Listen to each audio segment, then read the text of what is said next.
Hey guys, it's Kelly. I'm going to get through this voicemail real quick, just showing you the cards that I created using the June Spellbinders monthly card kit. This one gave me such a challenge. So, and there they are all together. And the challenge with this isn't so much that it's not a good kit, so please don't take it that way, but this is not my usual style at all. I found that my love for symmetry and straight lines is overwhelming at times. And I've kind of been in a rut of creativity, of finding new ways to do things. So I'll tell you guys that the kits that you get, they do make you step outside of your normal comfort zone and do things that you wouldn't normally do. And at the end of the day, until you try it, you don't know what you don't know, right? So once you try something new that's outside of your normal comfort zone, you find that, hey, this is pretty cool. I kind of like this. So this kit's pretty awesome, and I don't show you the whole kit. This is just what I have left over. So I've made all these kits, and I've got two that I'll assemble for you here that I got the layout on. But so much left over. We got chipboard pieces, which are really awesome. Super cute die cuts. I still have all of those die cuts left over. And this one is called Wild Hello. So it's cute. I did a lot of birthday cards, really cute giraffes and leopards and lions. And that die set is awesome. So it's got hello, big thanks, happy birthday, and I forget what the other one is, but the die cuts that came in here were really cool. And that was the biggest part that I loved about it. And the papers are cute too. They're kind of busy. But with the papers being busy, that's something that I struggle with. I have a hard time using busy paper. So a lot of times my designs can be a little less attractive or they're just, I don't know, maybe a little boring. But this kit was awesome once I got the hang of it. And it took me a while to get the hang of it, really it did. But that card is one of the first ones I made. I really like that one. And then this one just with the hearts, and there's the little frame thing. Using all the things in the kit. I just used some black cardstock too. It comes with this gorgeous gold paper that you can use the die cuts for, or the dies for, and it's awesome. It's an awesome way to make a super quick card where the sentiment is your focal point.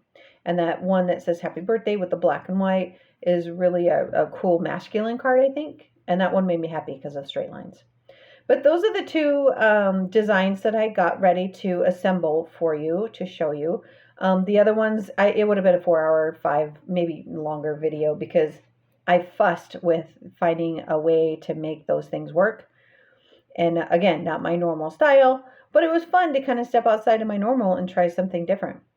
So this one, all my cards are simple A2 cards. 5.5 by 4.25, and then I just cut down the matting by a 1/4 inch at a time, sometimes a little bit less, depending on how much I want.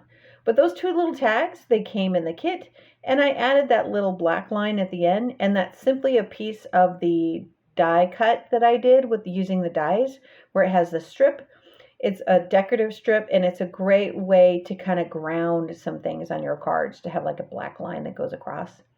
I'm a real fan of adding a pop of black to my cards and to any design. I think that it just, I don't know. For me, I like it. I like it. But adding black to all the pastel, I think helps with the design of it. But I'm just using my ATG gun to assemble all of these. Super quick and easy for me. Very, very sticky, so you better get it right the first time.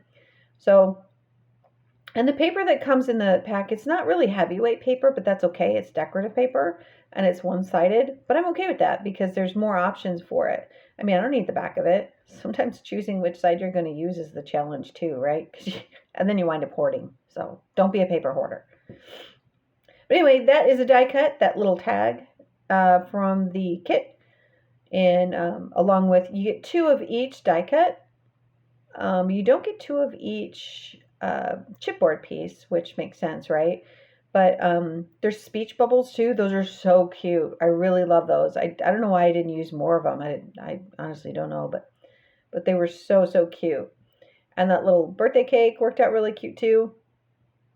And I'm using my own phone tape just because I want to. It's not quite as high as the one that comes in the kit, but you do get in the kit, you get little square foam adhesive, and you can use that in your card. So do you have to have all this in your stash to do it? No, because it all comes in the kit. And I'm not a designer for spellbinders or anything like that. I just purchase kits and I share cards just to, I don't know, be creative and share with my subscribers things that I think they're interested in. So yeah, easy assembly. And right there, I just ripped the die cut. I ripped my cake. And I didn't catch it until I glued this. And I'll tell you, this is common. It's not uncommon for this to happen, right?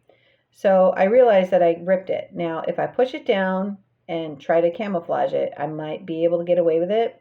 But hang on to the end of the video and I'll show you how I fix it. It's a really simple thing, but a lot of times we yank things up to correct what we did. And I'll show you how I did it.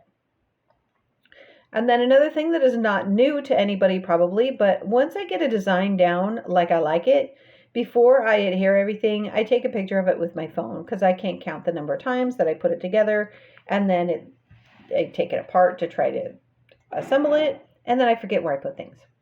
So this wasn't so hard. It's not like there's so much on here that I would forget, but the point is take a picture of designs that you like and refer to it as you assemble it.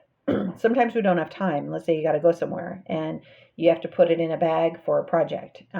Take a picture of it and then you can do it later when it's more convenient. So in those little hearts, everything is popped up on this page like on the top level. So the bow, the cake, the sentiment holder. These hearts are not, but again, this is the card that I show you how I correct at the end of the video. And hopefully it'll help somebody with how to fix the things once you make a mistake. All right, so that first card was done, and there's my picture on my phone of the second card that I'm referring to. And this is the wonkiness. I like straight lines, and I found a way to satisfy straight lines and still feed the need to be a little bit wonky outside of my comfort zone with this card. So all I did in the design was I just used the design paper. And the paper pack that comes in the kit, there is black in there, but I use that up pretty quick. And that yellow paper I love. It actually looks dimensional. It's just white squares on there, and it's so cool. The video does not do it justice. I really like that paper. But I just used from the paper pad, and the way that I satisfied the wonkiness and the straight line is the black mat underneath. I would usually keep everything straight and just mat the square, holding the little cheetah with the parachute. I would keep it all square and put it straight on there. But I was like, no, I really need to try something different. And I've seen this done a lot on different, because I watch YouTube videos all the time. I've seen this done a lot. And I wanted to kind of make it a little bit wonky. But again, I put the black one perfectly straight and fed my need for symmetry. And then the little dude on there, my little kitty with the parachute, I want to making him a little bit wonky. So nothing wrong with that, right? So I can still get my straight lines, and then I could still also get it wonky. But I like how this one turned out. I was like, I don't know how I'm going to like this. By the time I was done putting it together, I was really happy with it. I was really happy with it. And the die cuts, again, it was out of my comfort zone. But I wanted to share somebody's YouTube channel that inspired me to make these last two cards. It's called Jackie's Craft Table. If you look her up, I actually found her by putting in Spellbinder Card Kit of the Month, 2021 June Card Kit of the Month. That's how I found her. But she has a similar style to me, and I really liked how she used this kit. And it was very inspiring for me. So, and I don't know Jackie personally. I just found her on YouTube. And I can't, do this video with not recognizing that she helped inspire me to get better use out of the kit that I was struggling with. So check out her channel. I'll try and remember to get her link down at the bottom. Again, it's Jackie's Craft Table. I like what she's doing. So, and again, she doesn't know I'm giving her a shout out, but she earned it. She earned it. I like her style. I like what she does. So again, just assembling this, I spared you the hearts and gluing them down. I just left those flat. I didn't, they're not a focal point. They're an accessory. So I didn't do anything with those. But there it is. So I assembled those super quick for you. I hope that this helps inspire you guys to use that kit in a way that works for you and your style. But the end result with all the cards I made, I mean, I made 6 cards. I still have all this left over, and then the dies that I can use forever.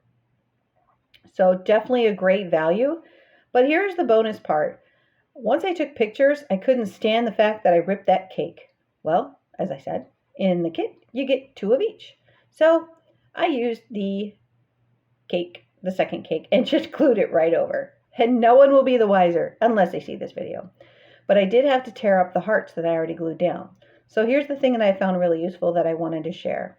When you tear something up like that, you still have the bumps from the glue, okay? When I put new glue on there, it re-wets the old one sometimes, right? Sometimes it works, sometimes it doesn't. However, if you use your bone folder and you push on it, kind of rub on it, you'll wind up getting it nice and flat. You usually use your finger and then you're like, oh, it's a bump, I'm just going to have to deal with it and accept it. No, you don't. If you kind of give it a little varnishing, it will fix that and no one will know that you had a mistake at all. So there you have it. All right, so I hope you like the cards that I made. I hope it inspires you. Don't forget to hit the bell so you get notified when I do videos. Don't forget to like, comment, and share. It really helps my channel. And there'll be more to come. Thank you so much. Have a great one.